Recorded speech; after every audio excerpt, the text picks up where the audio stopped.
आन बोल गा सटका खाली फिल्म ने बाया हो बाला गुरे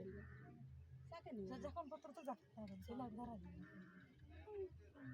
300 টাকা খরচ করা দিলাম এটাতে দিয়ে বস্তাড়ি বস্তাড়ি বেলা আর বে ঘরে যখন পত্র রই নাই তোকে ইচ্ছা লাগে এসা কা করিস সচি ডাক্তার গো সটকা সব না মুক্তি মা চলতে বালা কুরাই লাগবে তো মালিক ছুটিয়া দিবি শান্তি আমি লাগলে করি লাগলে করবে না এই যে বর্তমানে আমি যা আছি বলতে শুনে